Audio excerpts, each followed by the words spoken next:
umusanzu w'umuhanzi, umusanzu w'umuhanzi, umusanzu w'umuhanzi ni uwo kubaka abantu. Umusanzu w'umuhanzi, umusanzu w'umuhanzi, umusanzu w'umuhanzi muze wubaka u Rwanda. Hari ikintu Imana igiye gukora u Rwanda. Mu gihe cyashize abahanzi nanjye ndimo ntabwo twigeze dufata umwanya nk'uwa Kizito bafite uyu munsi. Uyu munsi twishimye cyane kubera Kizito yadusuye, hanyuma icyo namwizeza nuko tumuri inyuma mu kubaka igihugu. Twamenye yuko neza mbere yuko tugira icyo tuba turi abanyarwanda, mbere yuko tuba abahutu n'abatutsi turi abanyarwanda. Kizito Mihigo Nyagasana akugororere mu ijuru, abamarayika bamanuke bagumigisha uzakomerezaho. Ibana kaye mupe ngenda yemera cyane nkurikije ibintu akora nk'iriya gahunda yagiye atangiza mu magereza. Nukuri ubona ubumwe n'ubwiyunge yarabutangiye impande zose, cyane cyane nko kuri bari abantu wenda bafunze, ubona yaragiye abagarura icyizere cy'uko n'Imana ubwayo izagira ikibababarira. Monsieur Kizito, c'est toi qui as toujours de bons mots, on t'aime beaucoup. On t'oubliera jamais. Un bon message, merci de ta part. Wanuma wenziza, numa wenziza, wanuma wenziza, wini otwibanire. I love you, Kizito!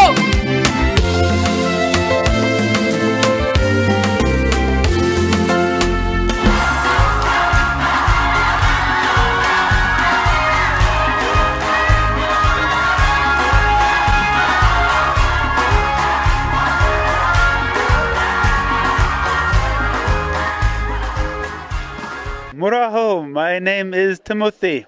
I like to watch Umusaza Umuhanzi. Icyo tugusabye Mana nyir'ububasha n'ubushobozi, nuko twazongera tukabonana n'abacu mu bwami bw'ijuru. Muraho, nitwa Patrick Nyamitari, umuhanzi nyarwanda, nkunda ikiganiro Umusanzu w'umuhanzi.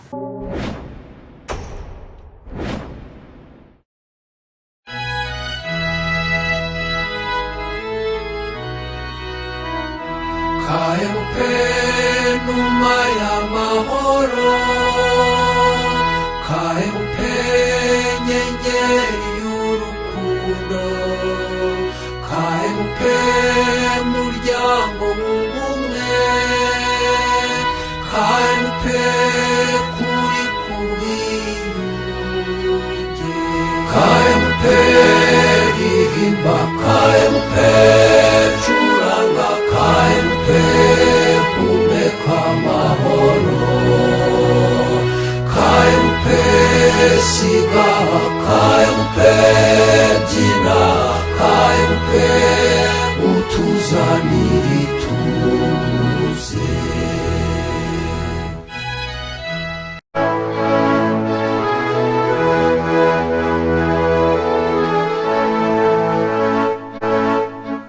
Loué soit Jésus-Christ, le seul, l'unique vrai réconciliateur, la seule, l'unique source d'amour et de paix, de pardon, de réconciliation et d'unité. Sa paix soit avec nous. Il y a des fois où je me sens comme une larme, il y a des fois où je me sens comme un sourire. Il y a des fois où je sens que j'ai été créé pour...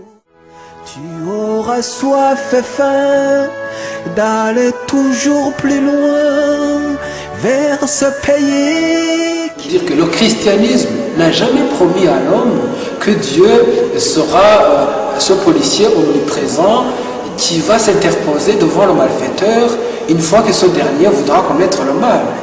Non.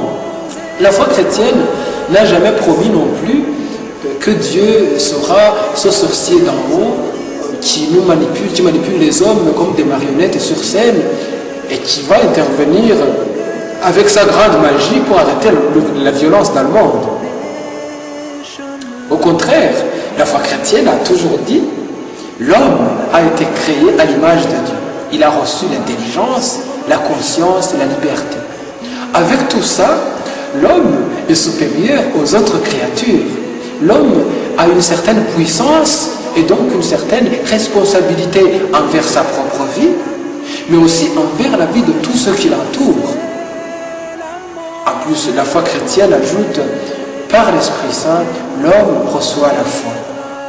Avec tous ces dons, l'homme a une chance, une possibilité, s'il le veut, de vivre une vie de Dieu, lui aussi. En fait, l'homme est un petit Dieu. Premièrement, parce qu'il participe à la création. Il possède la capacité de changer le monde comme il le veut. Il travaille la terre en cultivant. Il éduque les enfants. Il met au monde ses enfants, il les éduque comme il veut. Par ses propres inventions scientifiques puis artistiques, il transforme le monde comme il le désire. L'homme est un petit Dieu, puisqu'il est capable de vivre le pardon et la miséricorde. L'homme est un petit Dieu, en fait, puisqu'il a la possibilité, s'il le veut, de vivre la vie de Dieu le Père, la sainteté. Dans un pays comme le Rwanda qui a vécu, je dirais, le pire du monde, j'ai une intime conviction que Dieu appelle tout le monde à vivre cette vie de pardon et de miséricorde que Jésus-Christ lui-même a vécu. En fait, puisque nous avons vécu la même situation que Jésus-Christ, nous avons la possibilité, nous aussi, si nous le voulons bien sûr, d'être comme lui des acteurs de cette éternelle alliance miséricordieuse du Père. En ayant vécu la haine extrême, le mal absolu, nous avons la possibilité, si nous le voulons, d'en transformer le bien le plus grand qui soit, qui est le pardon, la miséricorde, l'amour. Ainsi, nous pourrions devenir des signes d'espérance pour l'humanité, comme notre arc-en-ciel, des signes d'espérance pour l'humanité. Arc-en-ciel, signe de l'espérance. Arc-en-ciel, appel à l'unité. Arc-en-ciel, viens visiter le Rwanda. Apporte-nous le pardon et la paix. Arc-en-ciel, viens visiter le Rwanda. Apporte-nous l'amour et l'unité.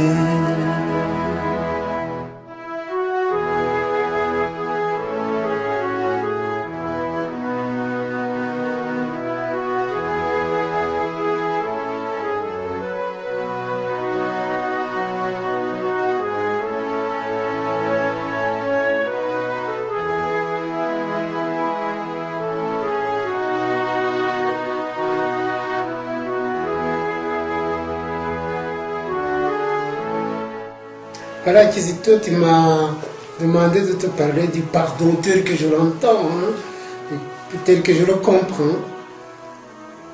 Eh bien, déjà, ce mot pardon, tu vois, il y a le mot don. Pardon. Il y a le mot donner, au fond. Donner, au-delà d'eux. Donner, au-delà des problèmes. Au-delà d'avoir été victime, donner au-delà de ce que ce soit presque invraisemblable. C'est un acte gratuit, donner, pardonner. On peut parler du pardon de la part de celui qui pardonne, mais on peut parler du pardon de la part de celui qui a commis des impairs, celui qui a attaqué, celui qui est le bourreau, quoi. Mais on peut commencer déjà par celui qui pardonne. Parce qu'il ne faut pas attendre que l'autre, le bourreau, ait compris pour pardonner. Sinon, on reste soi-même sans paix. Vous savez, quand on a dans son cœur en train de se venger. Quand on veut se venger, on n'a pas de paix en soi. Le pardon a pour but justement d'apporter la paix dans l'âme. Et tant que tu n'as pas fait ça, en fait, tu n'es pas réparé toi-même. Je vous fais remarquer d'ailleurs que le pardon apporte la paix avec soi-même d'abord, la paix avec les autres, la paix avec Dieu et la paix aussi avec la norme, avec les valeurs. Le pardon est quelque chose de nécessaire. Sans le pardon, la société serait, oh là là, déchirée. Si tout le monde se met dans la vendetta, chez ses frères et sœurs, tout ce qui se passe, s'ils ne pardonnent pas, bien, ce sera catastrophique. Le pardon est nécessaire. Mais c'est difficile. On pourrait se demander même si vraiment le pardon est humain, si c'est une affaire d'homme. L'homme est-il capable vraiment de pardonner? C'est ça la question. Eh bien, on doit pouvoir pardonner et accueillir le pardon. Ce qui suppose que nous ne devons pas nécessairement nous situer comme victimes permanemment d'une façon systématique. Mais nous reconnaître, comme l'écrit ici l'introduction de prière en l'église du 22 février, mais nous reconnaître responsables de notre vie malgré nos limites, malgré nos blessures, malgré nos conditionnements divers, conditionnements psychologiques. Par exemple, quand on est né dans un caste, dans une famille qui vous élève dans de tels idéaux où des schémas mentaux sont carrément orientés pour juger tel ou tel autre.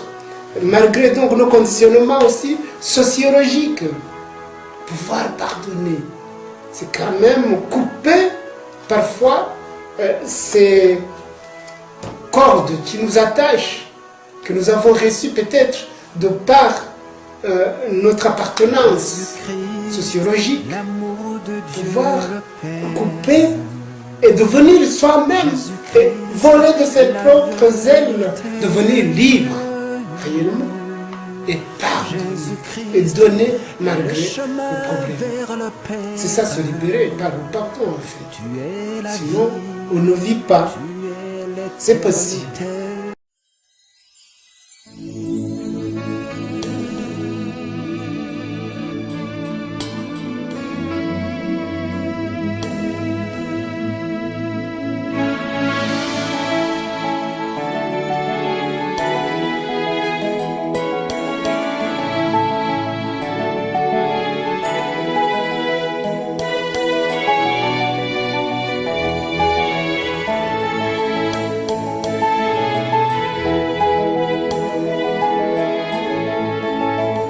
Il y a des fois où je me sens comme une larme.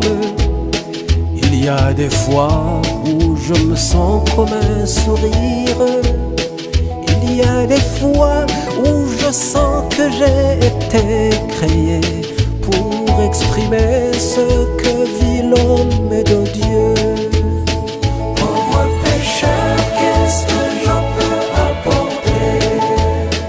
Pauvre pécheur, qu'est-ce que je peux proposer au monde entier qui a tant besoin de paix, au monde entier qui a tant besoin d'amour.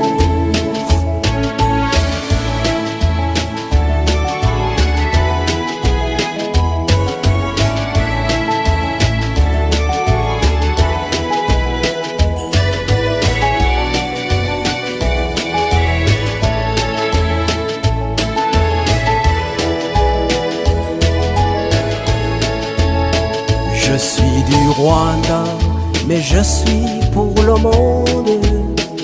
Je viens du Rwanda et je vais vers la vie. Je suis un homme, mais je marche vers Dieu. Amen. Pour moi, l'amour est le chemin le plus sûr.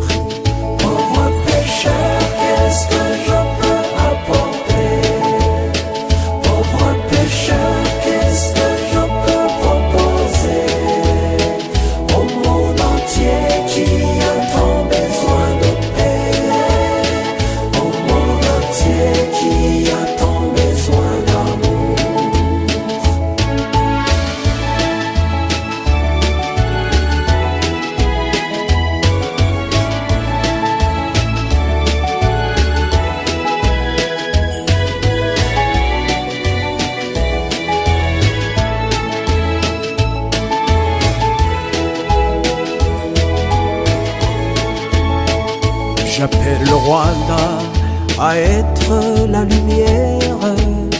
J'appelle le Rwanda à être l'espérance. J'appelle le Rwanda à vivre la vie de Dieu en pardonnant comme notre Dieu pardonne. Pauvre pécheur, qu'est-ce que je peux apporter? Pauvre pécheur, qu'est-ce que je peux proposer au monde entier qui a tant besoin de paix, au monde entier qui a tant besoin d'amour.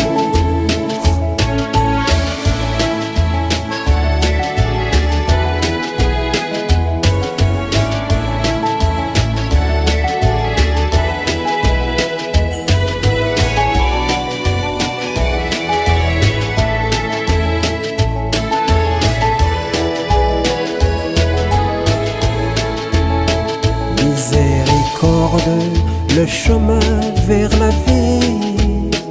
Miséricorde, la vérité de Dieu. Miséricorde, une grâce qui nous transforme. Miséricorde, retenons bien ce mot. Pauvre pécheur, qu'est-ce que je peux apporter? Pauvre pécheur, qu'est-ce que je peux proposer au monde entier qui a tant besoin de paix, au monde entier qui a tant besoin d'amour.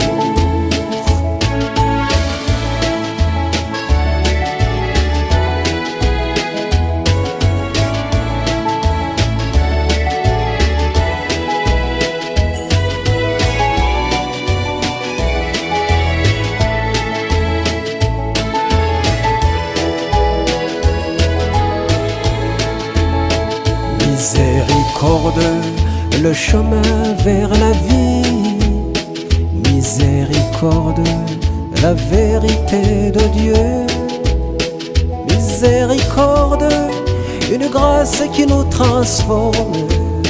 Miséricorde, retenons bien ce mot. Pauvre pécheur, qu'est-ce que je peux apporter? Pauvre pécheur, qu'est-ce que je peux proposer au monde entier qui a tant besoin de paix, au monde entier qui a tant besoin d'amour. Pauvre pécheur, qu'est-ce que je peux apporter? Pauvre pécheur, qu'est-ce que je peux proposer au monde entier qui a tant besoin de paix, au monde entier qui a tant besoin d'amour. Pauvre pécheur, qu'est-ce que je peux apporter? Pauvre pécheur, qu'est-ce que je peux proposer au monde Et pardonner et donner malgré le problème. C'est ça, se libérer par le pardon en fait. Sinon, on ne vit pas. C'est possible. Attention, pardonner, ça ne veut pas dire oublier du tout.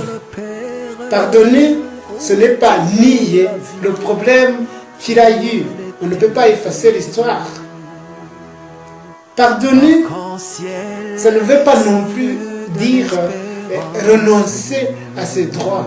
Il faut quand même que l'amour ne remplace pas la justice. Il faut que la loi suit son cours. La justice, je vais dire. Pardonner demande un acte d'humilité. On ne doit pas dire « Oh, je te pardonne parce que tu es minable ». Ça, c'est surtout de la part de celui qui pardonne. Mais celui qui reçoit le pardon doit être aussi humble. C'est une grande humilité que d'avouer, d'accepter qu'il y a eu quelque chose, que quelque chose est cassé. accepter également que depuis que ce quelque chose est cassé, ce n'est plus comme avant. On ne peut pas recréer une cruche qui a été cassée. On peut réparer peut-être, mais on ne peut pas vraiment revenir en arrière. C'est trop dire d'ailleurs. On est appelé à avancer en tenant compte de la situation historique actuelle, du passé. Il faut accepter aussi de faire un pas pour vivre en paix avec la victime. Il faut tout au moins, accepter que la victime a été victime justement des erreurs dont tu es responsable, par exemple. Il faut accepter, il faut faire ce pas. C'est ça le lieu de la paix. Maintenant, on peut parler de paix en tant que chrétien. Ça, franchement, je dirais que c'est une obligation même. Si nous sommes chrétiens, c'est-à-dire ceux qui imitent le Christ, ceux qui mettent ses pas dans les pas du Christ, nous devons nous rappeler que peu avant sa mort, il a dit « Pardonne-leur, ils ne savent pas ce qu'ils font ». Nous devons nous rappeler que toute sa vie durant, il a pardonné les péchés, un acte gratuit comme ça, un don pur, parce que tout simplement, son amour et son pardon débordent. Il n'y a pas de condition entre mesure chez lui. Nous devons pardonner parce qu'il nous demande d'être miséricordieux comme notre Père est miséricordieux. Nous devons pardonner comme le Père nous le demande, lui qui pardonne. Sinon, nous serons traités, et c'est l'évangile qui le dit, comme nous traitons les autres. Il importe donc de penser au rituel du pardon, pas seulement le confessionnal, mais dans notre vie de tous les jours, il faut créer des lieux où nous pourrions rencontrer le pardon par des rites de toutes sortes, même si ce n'est pas les sacrements. Dans la vie courante, il faut quand même peut-être créer des rites du repas, où vous accueillez celui qui a besoin de votre pardon, ou qui vous donne pardon. Créer des lieux de rencontre et de pardon. Je ne sais pas où je dois aller, mais je répète que le don peut nous venir de Dieu, mais l'effort doit nous venir de l'homme. Il est humain et pardonner, c'est vraiment donner de l'oxygène dans la vie de notre société. Voilà ce que je pense du pardon. Merci beaucoup.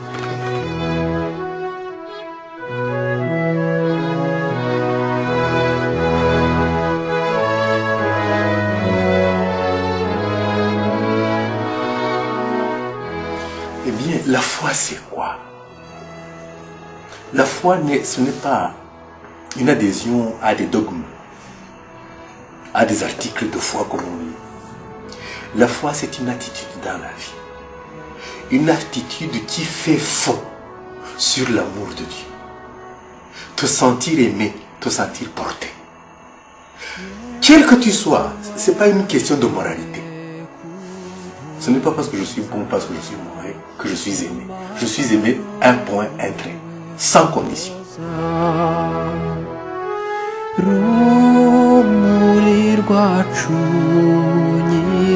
Dans 1 Corinthiens 13, hein? Tu vois ce que c'est l'amour, qui ne fanfaronne pas, qui supporte tout, croit tout, supporte tout, pardonne tout. Mais ça, tu ne peux pas simplement l'exiger ou le dire comme je viens de le dire. Cet amour-là permet à la personne qui a subi l'injustice à marcher concrètement à travers sa souffrance et sa peine vers cet amour inconditionnel. Cet amour lui donne le temps et lui donne comment dire, ne le culpabilise pas quand il sent la haine dans son cœur vis-à-vis du bourreau. Donc, nous, psychologiquement, nous passons tous par là. Quand tu m'as fait mal, je commence par te haïr. Et puis j'ai envie de te tuer. J'ai envie de me venger. J'ai envie de me venger. C'est tout à fait normal. Il ne faudrait pas que la victime se sente coupable de nourrir l'envie de se venger. Il n'y a pas de culpabilité à avoir, c'est normal.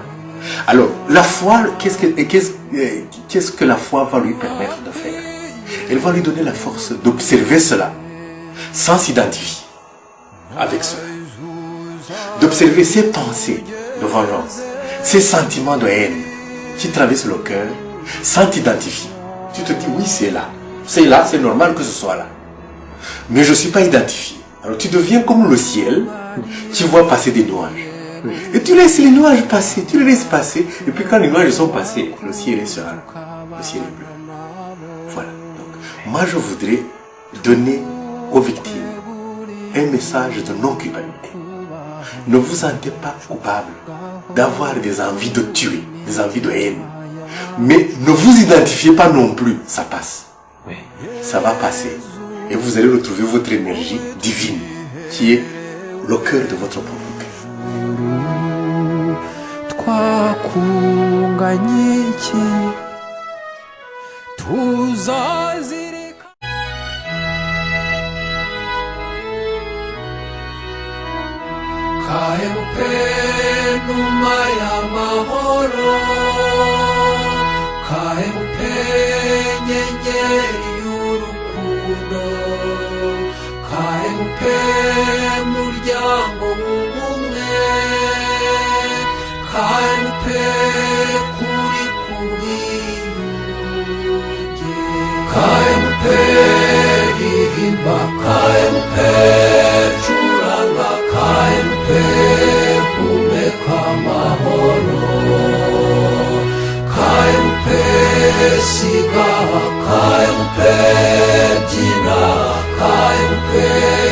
Utuzani